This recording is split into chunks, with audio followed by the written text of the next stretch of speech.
there are a lot of words that people have been using for so long without knowing what they mean.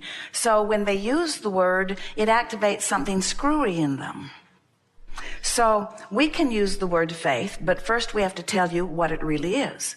So, for example, let's say that for whatever reason you're outside the vortex and you're not living something that you want. Something's going on that you don't want, or something's missing that you do want.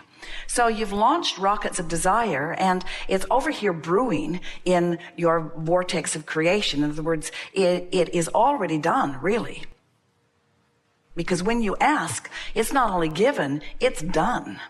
So your work then is to just catch up with it. But it's hard to believe something that you have no evidence for. It's hard to think thoughts you haven't thought, or to believe things that you have evidence to the contrary. In other words, people don't realize that when they believe in something, let's say they believe in cancer because they know a lot of people who have it, or they have heard the statistics.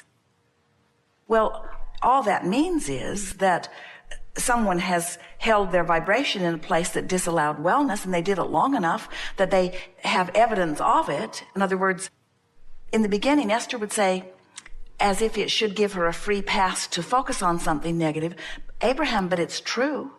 And we would say, we would use a different criteria than whether it's true or not. We would use the criteria, how does it feel? Does it feel good? And today we would use the criteria, can I be in the vortex and think about it at the same time? So where faith comes into this conversation is, you might want more money and you might have no conscious way of understanding how it's going to come to you, but you could have faith in law of attraction. You could know about law of attraction. You could know about the vortex. You could believe that you are source energy while you're here in this physical body. You could know that your emotions tell you that you are splitting your energy on this subject. You could have such knowledge of the laws of the universe and true faith in who you really are that even though you currently don't have any money, you would still feel the deliciousness of faith. Faith in its purest form is the absence of resistance, even when there's no physical evidence present. It's a knowing that the evidence defies. That's what faith is. But it's the physical manifested evidence that defies it. The real evidence is the way you feel. The real evidence is the emotional alignment, you see. Faith is having a handle on your thoughts and a handle on your emotions, and understanding that you can be in the vortex regardless of what is. Think about it. When people use the word faith, isn't that what they mean? It hasn't happened yet, but I have faith that it will. But you can really shore your faith up, because a lot of people use the word, I have faith that it will happen, just like I have had faith that will happen for the last 10 years, 20 years, 30 years. And after a while, that faith wears thin. In other words, you shouldn't need a lot of faith if you are understanding who you are and coming into the vortex, because when you get into the vortex, you don't need faith. You've got manifested evidence. You see, you only really need faith if you hold yourself apart from what you want. Look at it this way. So here's this vortex swirling, and all cooperative components have already been assembled. And let's say you're over here feeling hopeful. Well, if you're feeling hopeful, as faith would cause you to feel, you're close enough to this vortex that every now and again it's sweeping you in and showing you something that's making you even more knowing or believing, you see. If you're over here in fear, even though the vortex is spinning, you're far enough vibrationally from it that you're not getting drawn in. So if you're standing over here in the evidence of the absence of something that you want, but you know about the laws of the universe, you know that the larger part of you exists, we want to teach you faith in the laws and faith in who you really are. And then, when you can get yourself in the vortex anytime you want, being outside the vortex isn't so unpleasant. Esther will say, I'm having a step one moment. In other words, she doesn't feel guilty anymore when she's outside the vortex because she knows that she signed on to be outside the vortex sometimes. She sometimes gets irritated with herself that she hangs around out there longer than she needs to. But in that case, she says, I'm just making really sure that I've got a lot of good stuff over here. Or she'll say, let's talk about this. Let's get clarity. So when you know that you can't focus on things outside the vortex without feeling bad, but you do anyway, at least you know. In other words, when you have negative emotion and you know what it means, it's easy to have faith in the process. The only time it's hard to have faith is if you don't have any idea whatsoever why things happen the way they do. There are so many people who don't know about law of attraction, who don't know that the larger part of them still exists while they're here in this physical body, who don't realize that they're being called. There are so many people that have such a screwy basis that they are standing on that they don't have the basis for faith. Let's start at another place. When you know that you are source energy and that part of you has come forth into this physical body, and that here you have come to explore contrast, and that in doing so you will launch rockets of desire, and in doing so you will expand. When you know that that expansion has taken place and that positive emotion means you're keeping up with it and negative emotion means you aren't keeping up with it, now you have working knowledge of the universe and faith in the laws of the universe, and under those conditions you're steady. But if you don't know what emotions mean, if you don't realize that you are the creator of your own reality, if you don't know that the thoughts you think activate vibrations, if you don't get it, that you get what you think about whether you want it or not, then there are a lot of people out there saying words of faith, but they're not offering the vibration. That's why someone somewhere said faith without works is dead. And what that means is you can use the word all day, every day. I have faith, I have faith, I have faith. I don't have enough money. I have faith. I don't have enough money. I have faith. I'm sick. I don't have enough money. I'm sick. I have faith. I don't have enough money. I'm sick. Nobody likes me. I have faith. I don't have. If you keep active within you all the stuff that is keeping you from being who you really are, it doesn't matter how many words of faith you offer. You must find the vibration of it, you see. And so let us just say that faith, in the purest sense of the word, feels good. It feels like knowing. In other words, it's like you see a child fall down learning to walk. You don't say, get up, you little dummy. You're in the vortex relative to that. You know that they're going to find their balance and they're going to learn to walk. You have faith. You have knowing that they're going to be just fine, you say. We'll give you an example with Esther. Esther's been listening to us for a long time, and she knows how to focus her mind. And she knows the benefit of focus, and she knows the detriment of lazy thought, and she understands it all. But we offered some encouragement.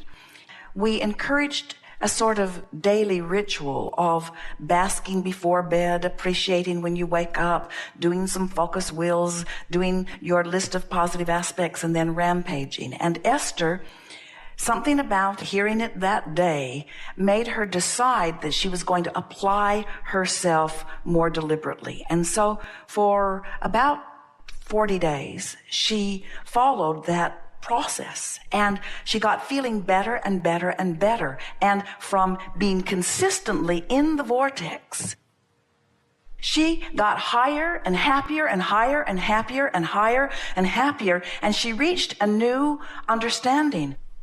She wants to be in the vortex because of how it feels, not because of what else it will give her. Yes, it will give her fortune. It will give her answers to every question. It will give her more groundbreaking books. It will give her incredible relationships with those like you. Everything that she wants will be provided by being in the vortex, but she wants to be in the vortex because walking around the loop inside the vortex is infinitely more satisfying than walking around the loop not inside the vortex. Every conversation from inside the vortex is meaningful and fun, while conversations from outside the vortex are annoying and too long. In other words, life from inside the vortex just feels good. So that was a definitive switch for Esther. She moved after that 40 days of feeling the consistency of the vortex from thinking and feeling and thinking and feeling to reaching for the feeling first. Instead of, I'm going to think more positive thoughts, she started saying things like, I love this feeling of clarity. I love this feeling of fun.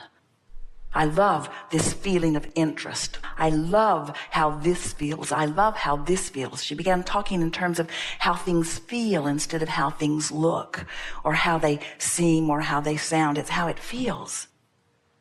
Do you feel this music, she would say? Do you feel this music? Not, do you hear this music? Do you feel this? Do you feel that? Did you feel how that music moved you? Do you hear that clarinet? Do you hear it, but do you feel it? Did you feel what it felt like to talk to that person?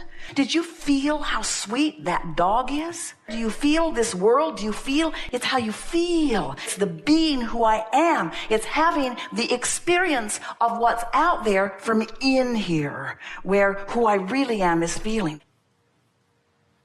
You have these physical senses that serve you really well. But when you let the vibration of who you are radiate through those physical senses, that's feeling, you see. That's why emotion is the business of life.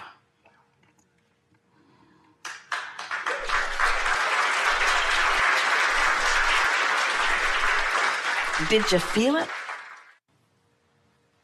When you get into the vortex for the joy of being in there, rather than because you know that when you get in there, something else that you want will happen, then you take away the resistance factor. In other words, if you're outside the vortex without something you want, like money or a relationship or whatever, so you say, I'm going to do the processes and I'm going to get in the vortex so I can have those things I don't have. Feel the backlash? I'm going to do the process so I can get in the vortex so I can have those things I don't have. You keep ending up where you are. But when you say, I'm going to go to the vortex because it feels so good in the vortex, there's less of the backlash that holds you where you are. You go for the feeling of it, not for the ulterior motive of being different than you are. You can get in the back door easily when you realize that everything you want is because you think you'll feel better having it. So if you can feel better just in the idea of it, then there's no resistance and now it comes quickly. What happens to so many of you, you begin to discover that you wanted that and you wanted that and you wanted that because you wanted to feel good. And now you've got all of that and now you don't feel good because you've got clutter. In time, you begin to discover that the only thing that fills the void is alignment with who you are. We're not trying to talk you out of your stuff. Stuff's fun. It's just not what you're reaching for. You're reaching for alignment. You're reaching for the feeling. We just want you to acknowledge that everything you want is because you think you will feel better when you have it. And when you get over the hurdle that you can feel better even if you don't have it, now you can have it. So that's what's really tricky. When Esther met Jerry, he had already come to the place that he didn't want a lot of stuff. Esther wanted stuff. And now she realizes that he had it figured out, that words don't teach. In other words, it's not stuff you want, it's comfort, it's clarity, it's alignment, it's exhilaration, it's passion, it's interest. What you really want is a passing parade of wonderful stuff through your life. That's what you really want. In and out, just like air. In and out, in and out, in and out, in and out, in and out, in and out. That is the zest and thrill of life. That's the sweet zone right there. It's not the getting there, it's the going